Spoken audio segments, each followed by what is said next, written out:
I've got some troubling news about England's royal family. At 74, Princess Anne has finally spoken out. I think he'll change. He is committed to his own level of service, and that will remain. And what she revealed has shocked everyone. This time, it's not about her royal duties or her many years of service to the family.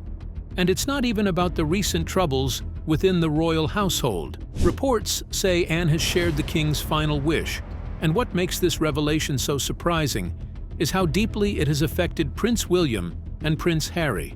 Those certain members have decided to get into bed with the devil, right? To rehabilitate their image. Yeah. But the moment that rehabilitation comes at the detriment of others. So, what was this wish? And why is Anne choosing to speak about it now? Join us as we uncover what Princess Anne has revealed at 74. King Charles and Anne relationship timeline. If life in the royal family has taught us anything, it's that trust is rare, and carrying a royal secret is never easy. For Princess Anne, that weight has become heavier than ever.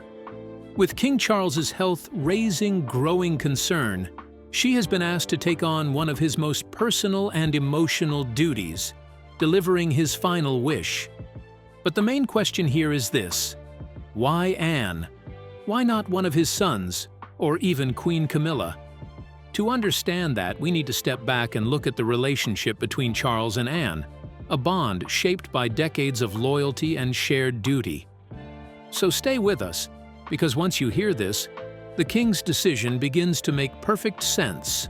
King Charles was born on November 14, 1948. Princess Anne followed not long after, on August 15, 1950, just 21 months apart from her brother. That small gap made them each other's first real companions in a world where very few could understand what it meant to grow up royal. While the world saw them as the picture-perfect children of Queen Elizabeth II and Prince Philip, behind palace doors, they were simply brother and sister navigating a childhood filled with rules, nannies, and endless attention. When their parents were away, which was often due to royal tours around the world, Charles and Anne spent most of their time together. They played, studied, and explored the palace grounds side by side. They didn't have the freedom most children enjoyed, but they had each other, and that made the strange, structured life of royalty a little easier to bear. Those early years formed the foundation of a lifelong connection. King Charles was sensitive and thoughtful, a boy who loved art, nature, and music. Anne was confident, direct, and unshakably practical. Where he hesitated, she acted. Where he doubted himself, she gave him courage. Their differences didn't pull them apart. They completed each other. One of the strongest signs of that came during Charles's years at Gordonstoun, a strict Scottish boarding school his father insisted he attend. Charles famously hated it, describing it as colditz in kilts. The harsh weather, tough discipline, and isolation made him miserable. And through that, Anne was one of the few people he confided in. She listened without judgment and defended him from teasing within royal circles. That kind of loyalty was rare, even in a family that valued duty above all. As adults, that bond continued through moments of deep personal trial. In the 1980s and 1990s, when Charles's troubled marriage to Princess Diana made headlines around the world, it is, but I've had a small run out to it all in the last 6 months. Anne didn't take sides or add fuel to the media fire. She avoided interviews, refused gossip, and offered quiet comfort to her brother. She stood by him when his public image was at its lowest, not as a royal, but as a sister who knew the weight he carried. Even more recently, after the death of their parents, Anne and Charles were often seen together at key events like the annual King's Foundation Awards ceremony. They were also seen walking side by side during Queen Elizabeth's funeral procession, exchanging private words at memorial services. In those emotional moments, you could see their shared grief, but also their comfort in having each other close by. But aside how close they are, Princess Anne has something more, and that is a reputation for bringing order to the royal family whenever things start to fall apart. Princess Anne has been called the family's backbone, a role she earned through decades of hard work and dedication. You see, Anne has always been one of the hardest-working members of the monarchy. She took her first royal tour at just 19, joining her parents on a months-long trip to Australia and New Zealand. It wasn't just a family trip, it was the moment she stepped into public duty, showing early on that she could handle the pressures of royal life. That same year, in 1970, Anne became the president of Save the Children UK. She didn't just lend her name, she worked. She traveled, spoke, and visited some of the world's poorest communities. For nearly 50 years, she used her position to push for real change, making her one of the most respected royals internationally. Queen Elizabeth saw this as more than charity work. To her, Anne's tireless effort was also diplomacy, a way to show the world that the crown still cared, that it had a human face. And in times when other royals faced scandals or criticism, Anne's record remained spotless. She didn't chase attention or glamour. She simply showed up and did the job.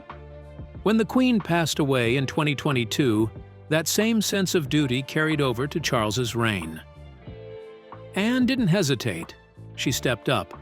At King Charles's coronation in May 2023, Anne served as the Gold Stick in Waiting, a role that dates back to the 1400s.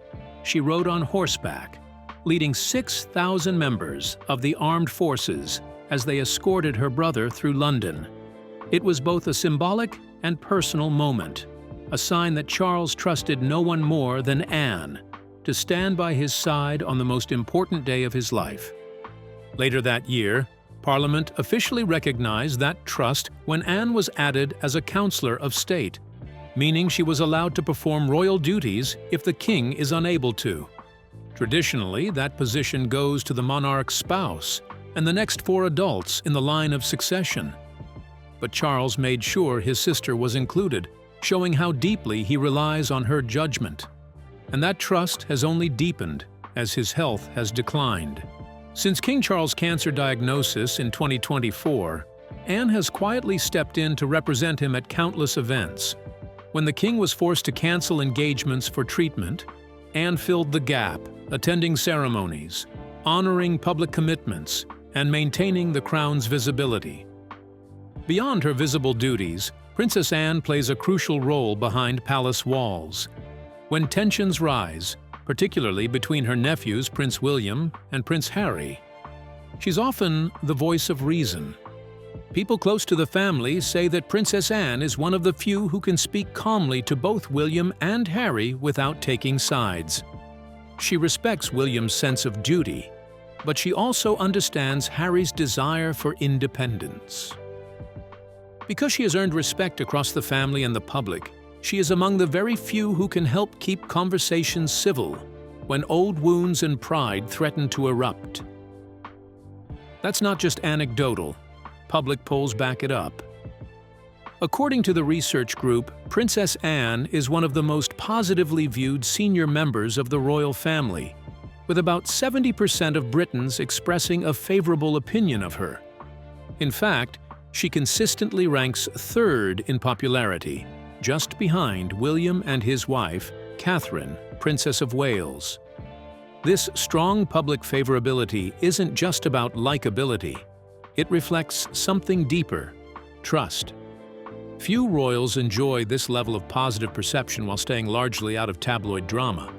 For Anne, the high ratings reinforce her role as the steady hand in a family often buffeted by controversy and change. In real terms, when Queen Elizabeth II was nearing the end of her reign, Anne quietly stepped in to help keep the machinery running.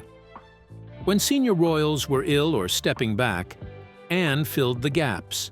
For example, in 2024, she carried out more than 217 public engagements, the most by any working senior royal that year, despite suffering a concussion after a riding accident. This kind of reliability has not gone unnoticed. Her public workload and popularity show she doesn't just have a reassuring presence, she delivers results. That's why when her brother, King Charles III, began to think about what would happen when he could no longer carry out his duties, it wasn't surprising that he turned to her. Because his trust in her isn't just about being his sister, it's about belief. Belief that she will handle his final, most sensitive request with the same calm, loyalty, and strength she's shown her whole life. So what exactly did King Charles ask her to do? Let's dive into it. King Charles' final wish. According to reports, King Charles's final wish is centered on his wife, Queen Camilla, and the future of his two sons, Prince William and Prince Harry. As his health continues to worsen, the king has made several private decisions that reveal not just his love and loyalty, but also his fears for what will happen after he is gone. One of the most important decisions he has made is what will happen to Camilla. After his death, she will be known as Queen Dowager. This title holds great importance in royal tradition because it means she will continue to be treated with the respect and honors of a queen, even after the king's passing. For Charles, this isn't just about titles. It's about ensuring that Camilla remains a protected and respected part of the royal family, no matter what happens next. The king's plan makes it clear. Camilla is to remain central to the royal household, her position untouched by politics or public opinion. In simple terms, Charles wants to make sure she will never be sidelined, criticized, or forced into the shadows the way other royal widows once were. By giving her this title, he guarantees she will keep her place in royal life with full access to the privileges, protection, and prestige that come with it. King Charles has backed up his intentions with actions. Recently, he reportedly purchased a $3.8 million property next to Queen Camilla's beloved Wiltshire estate, allegedly as a private sanctuary for her, should she ever be sidelined. But even as Charles works to secure her future, Camilla herself has been making quiet moves behind the scenes. Insiders reveal that the Queen has been carefully preparing for life after Charles, taking deliberate steps to ensure she is protected and independent no matter what happens. For example, Camilla has expanded her influence beyond just private estates. In May 2025, she unveiled the foundation stone for the €13 million sacristy at Westminster Abbey, where she is patron of the project. This high-profile role highlights her growing presence in significant national projects and demonstrates her intent to remain a central figure within the royal institution. Recently, she is also said to be exploring the purchase of adjoining lands and smaller cottages around her Wiltshire estate, reinforcing her base in the region. Combined, these moves by both Charles and Camilla reveal a two-part strategy. The king's formal pledge to protect Camilla's status after his reign ends, and Camilla's own proactive steps to reinforce her role and influence. But the king's final wish goes beyond his marriage. It touches the deepest and most fragile part of his heart, his two sons. From Anne's revelation, Charles has made it known that he wants William and Harry to put aside their differences and rebuild their relationship. The distance between them has been one of his greatest sorrows, and he sees their unity as vital to the stability of the monarchy itself. For him, this is not only a personal dream, it's a matter of national importance. He knows that if his sons continue to fight, it could weaken the crown's image and divide public opinion even more. A united family means a stronger monarchy, a royal house that can stand firm through changing times. But behind the king's hope for peace lies a complicated reality. Palace sources suggest there may be a private understanding, almost a deal that determines what will happen to Harry's royal role after the king's death. Curious to find out what the deal is all about? Don't go anywhere. For years, tensions between William and Harry have been difficult to ignore. The younger prince's memoir, called Spare and Interviews, cut deep into the family's wounds. And now, according to insiders, King Charles's final wish gives William full authority over Harry's future in the royal family. Reports suggest that Charles's plan allows William to either welcome Harry back under strict conditions or remove him completely from royal duties. But there's a catch. In exchange for this power, William must promise to protect Camilla's position after the king's death. It's a delicate balance, one that leaves a brother's fate at the hands of a stepmother's safety. Royal observers describe it as Charles's way of ensuring both loyalty and order.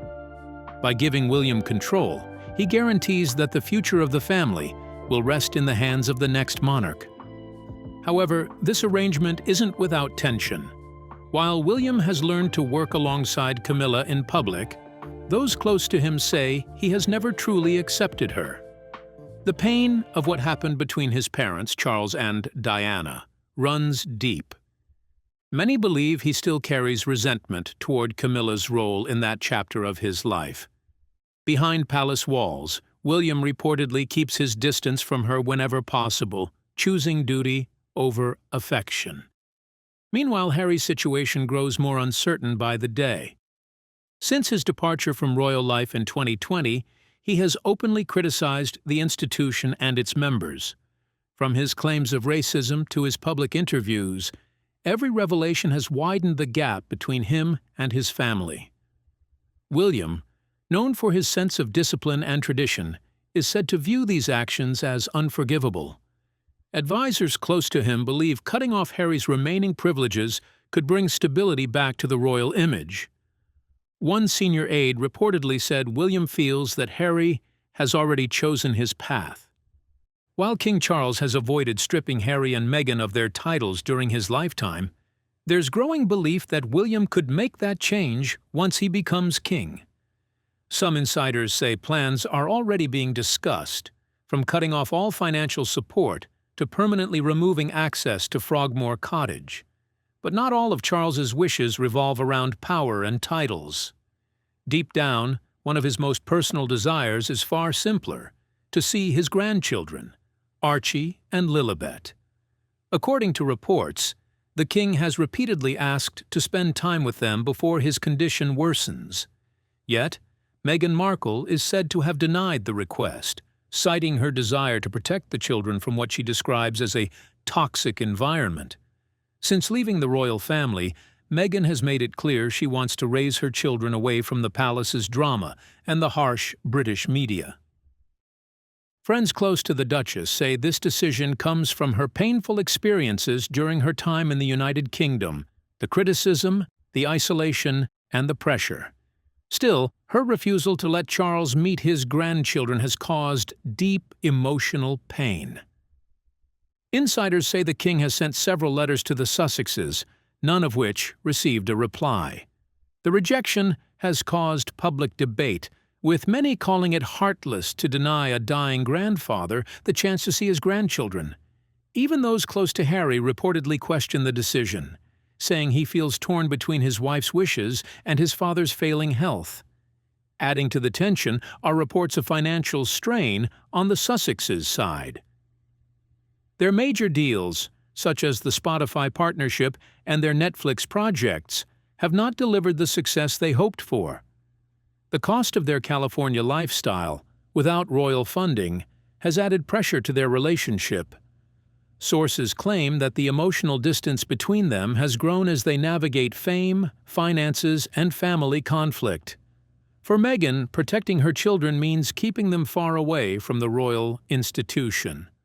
For Charles, it means one last heartbreak.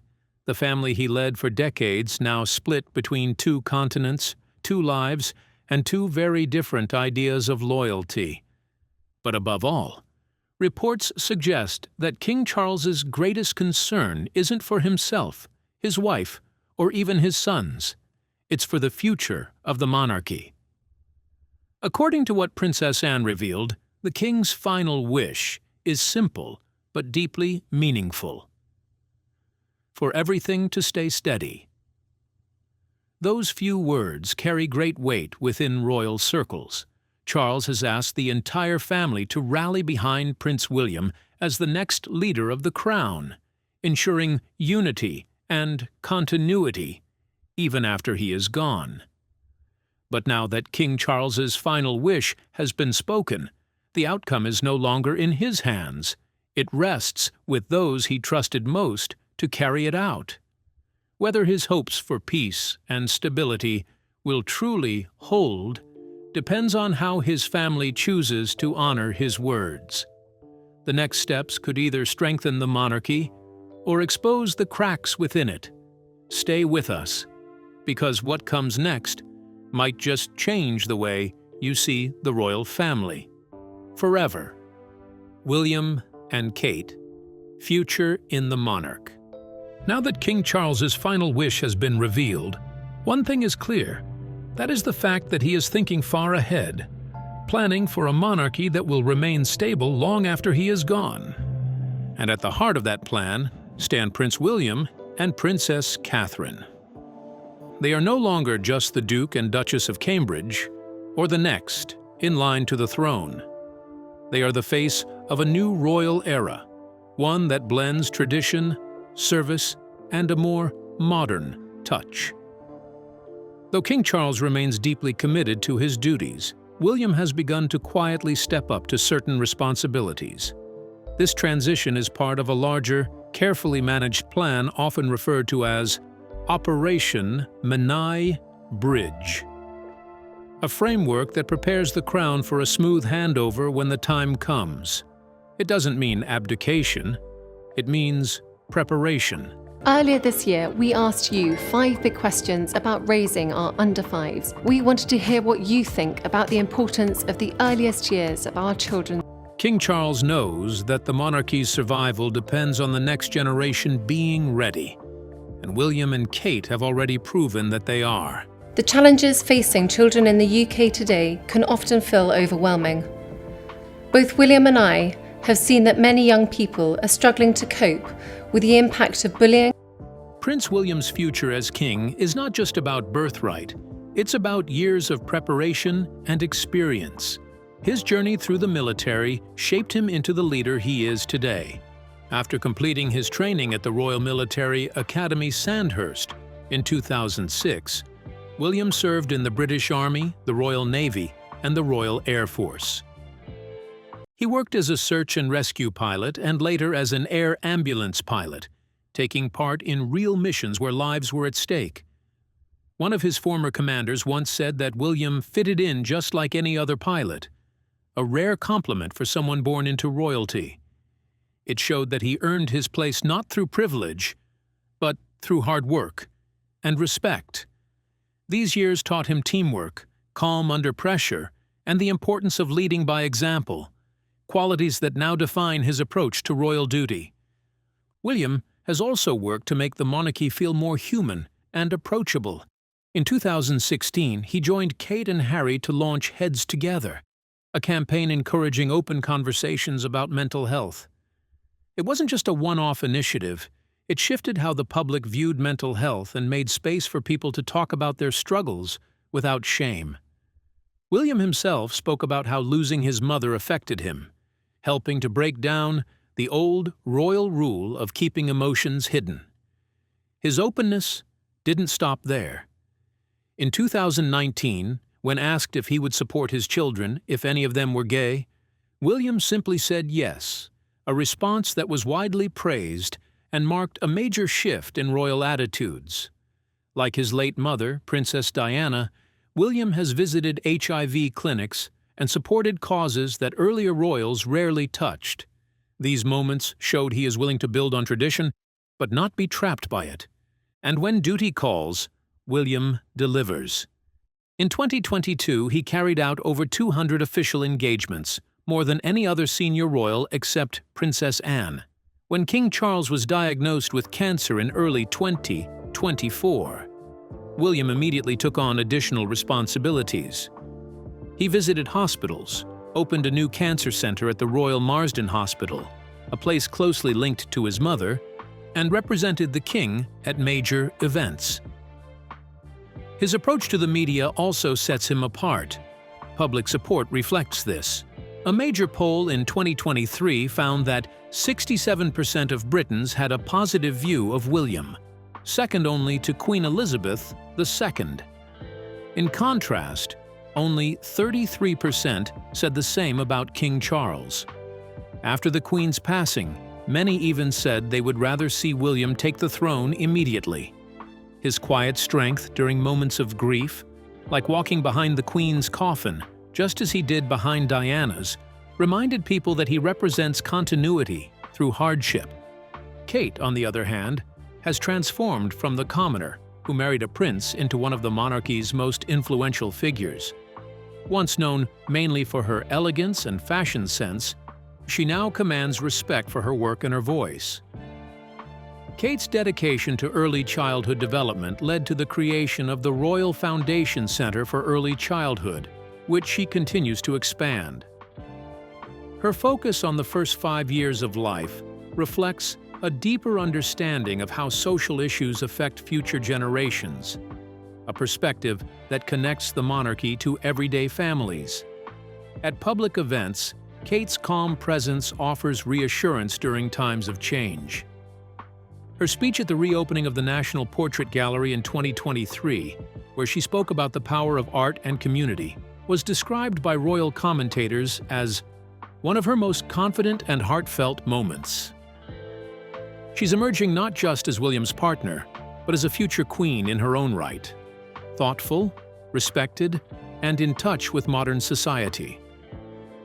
Their partnership is the monarchy's greatest strength. Together, William and Kate represent a balance between royal tradition and the values of a new generation. During the 85th anniversary of the D-Day landings in Normandy, William and Catherine took a lead role in honoring veterans, shaking hands, sharing personal words, and showing humility. Observers called it a turning point, the moment he truly stepped into the role of a global statesman. Their family life also sets them apart. After more than 13 years of marriage, William and Kate's relationship remains steady and scandal-free, something rare in royal history. They prioritize raising their children, often seen taking them to school or attending local events together.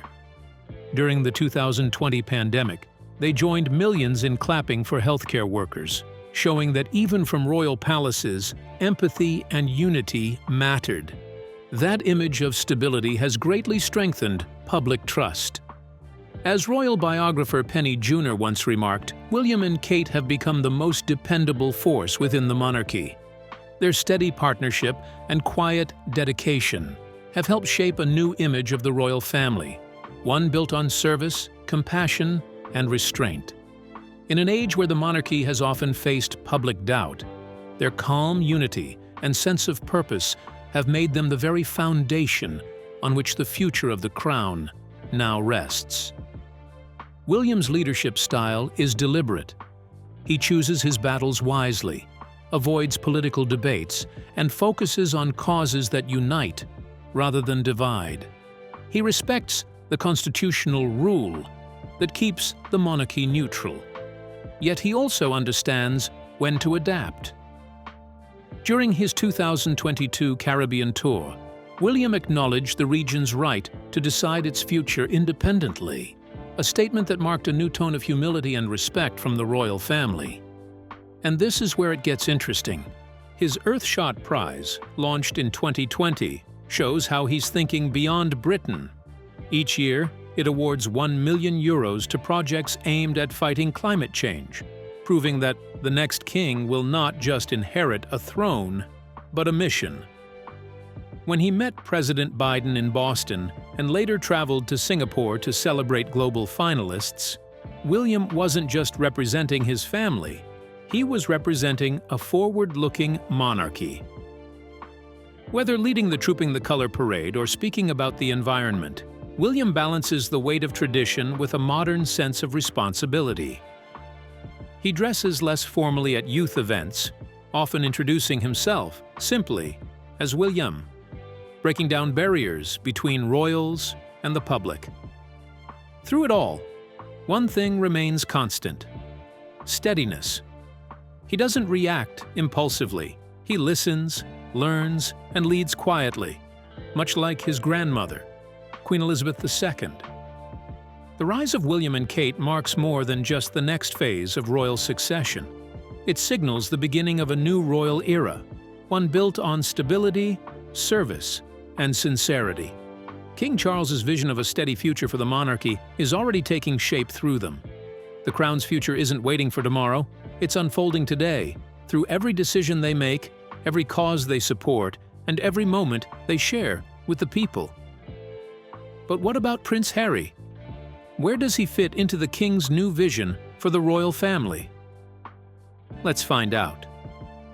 What does the future hold for Prince Harry?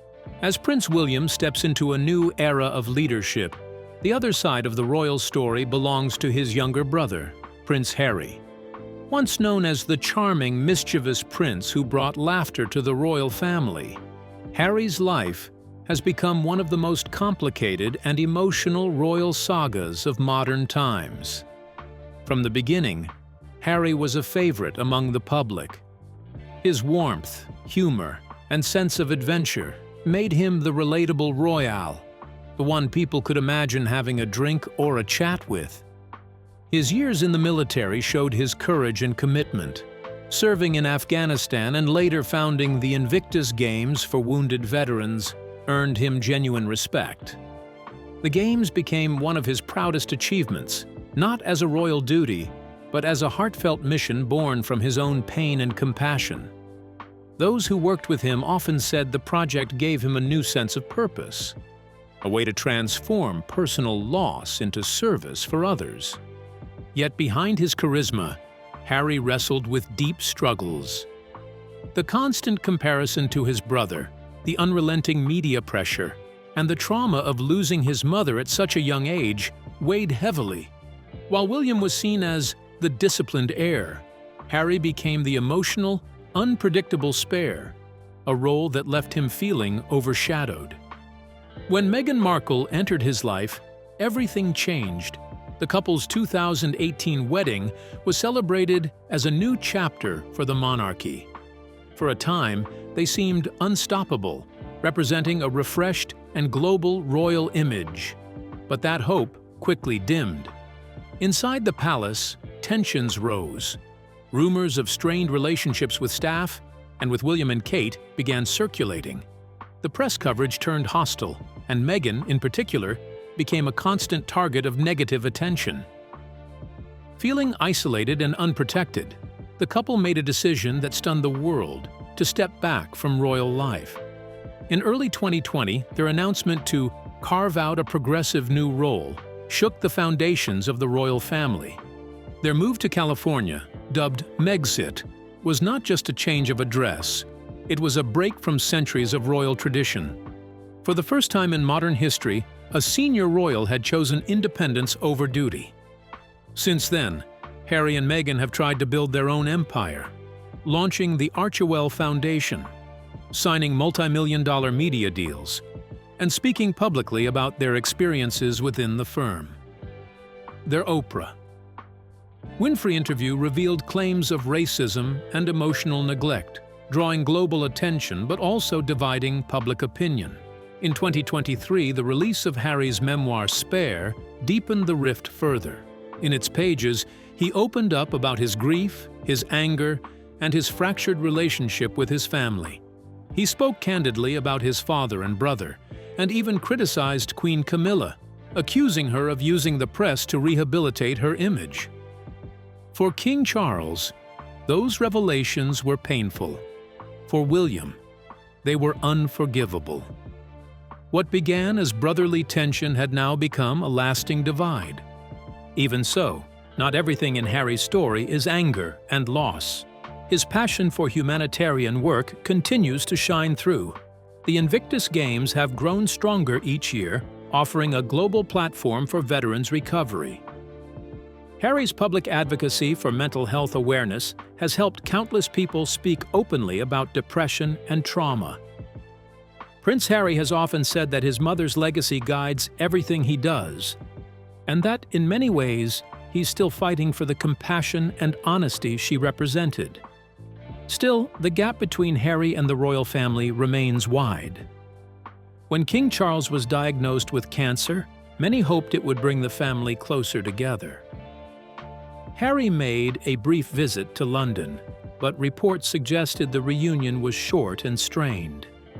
Meghan did not accompany him, citing privacy and the need to protect their children, Archie and Lilibet.